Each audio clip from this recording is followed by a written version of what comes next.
roughly 139 days before I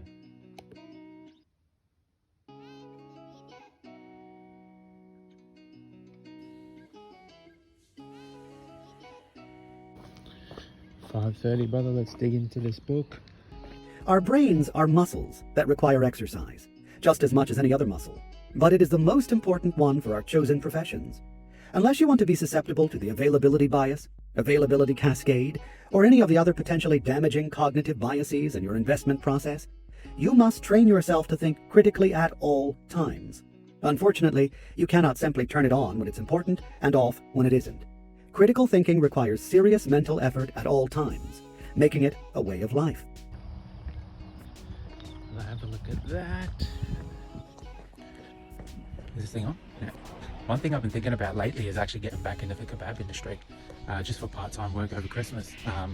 I used to run my own store and I grew up in the family business, but I got so sick of it that I haven't even stepped foot in a kebab store in a uniform in about 10 months. The only reason I'm thinking of it is I actually think it will be beneficial for my trading. A little bit of extra income, the security that it places, having that bit of extra income will actually help with my performance as a trader. Strengthen your process. Make the subconscious conscious. Morning stroll. We decline to speak for those corporations who lead the blind. Read the signs, they faithful and loyal, but always cheat the grinds. Let's get into a board.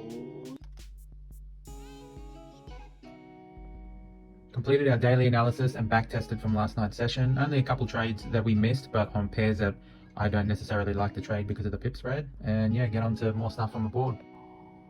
Oh, come on now. This quote here that I found, I really like this one. It says, winners are not people who never fail, but people who never quit. All right, we just got out of a trade. We were just short of making 1 hour profit. My stock placement needs improvement. My stock was way above here when it should have. Something I'm working on, but yeah, we just saw that we're at a big level of resistance and just thought we'd opt out and wait for later today. Well, yeah, I think so. Every great philosopher in history has said, basically, we all become what we think about. So we already know that. The real question again is, do we know what we're thinking about? Example, one of the things that comes up all the time about this is people ask about money. They say, why is it that the masses, most people are broke? They don't have any money. Why? I have a theory. Because they're always thinking about what they don't have. They're always thinking about, why don't I have money? Why? This is one thing that I really struggle with as a trader, because I personally believe that trading is a reflection of your own internal beliefs. So if I have this belief about money, and I don't know, man, this is why I'm so passionate about flipping my inner belief system about how I look at money and how I view money. I'm really trying to change a lot of internal beliefs, and that's what I'm working on anyway. But I also just realized that I'm very impatient. I've always known that how impatient I am, but even just with the littlest things I've noticed. Just a couple of days ago, I friggin' took the kettle off the kettle before it finished, and I never do that, right? Even with this trade, observing it, if I had let it run for another hour, I would have made a bit more coin. That's one thing that I struggle with, patience in a trade. And also I just bought this audio book from this half dodgy website. It was $8. And then I purchased it and I quickly emailed them because I had this weird feeling that it wasn't legit because the website looked so fucking, just looked dodgy as with dodgy names. But I said $8, whatever. Emailed them straight away, just, hey, yeah, whatever, how long does it take? And then just after 10 minutes, it just pops up into my email. I do that with a lot of things. That's one thing that I tend to struggle with is impatience and being patient, and you need to have patience to be a trader. So this is an obstacle for me to, yeah, brother, we'll document it all, I got my work shirt on just so when I'm at home, this makes me it's I could be working, but if I wore a normal shirt, I'll just be relaxing. But dress up in your work shirt on your days off so that you're still working, or you're even just, yeah. 2 o'clock, second meal, just some chicken and veggies. Realize I am the sum total of all my habits, right?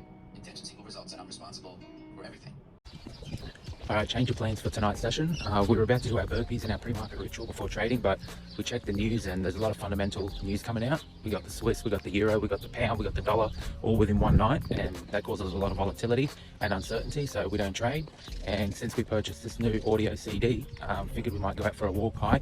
The Making of a $1 Million Mindset by Stephen Sofield, also the author of the book that I'm going through right now, 177 Mental Toughness Secrets of the World Class. Figured might as well put 2 in. Yeah, I don't know what I was about to say then, but yeah, let's enjoy this book and get into it. Hello, my name is Bill Adams, and I'm here in the studio with one of the world's foremost authorities on building mental toughness to achieve peak performance, Mr. Steve Siebold. Welcome, Steve. Thanks, Bill. The middle class lack desire because they don't believe they have what it takes to ascend to the throne of the world class. So instead of creating a vision for their lives, they buy lottery tickets looking for a lucky break. They squander their time watching 1,669 hours of television per year, at least in the United States. They hate Monday and they thank God that it's Friday. They work for the weekend and count the days until their next vacation. In essence, they invest their time in activities where effort is minimal and pleasure is king. Wow, you make it sound like it's a disease. Belief creates behavior, and behavior creates results. All right, belief creates behavior. All right, give that to me again. Belief creates behavior, Right. and behavior creates results. Okay. All right, give me another example. Okay, let's say I'm making $50,000 a year, and I want to earn $100,000 a year. Okay. Okay.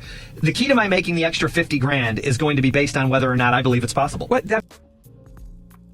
Human beings are emotionally driven creatures, driven primarily by people, things, and experiences that generate good feelings. Wow, that's heavy stuff, but I.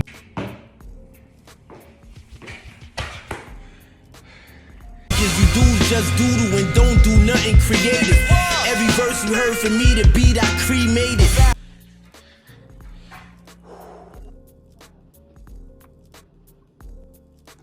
Hey, youth, bro.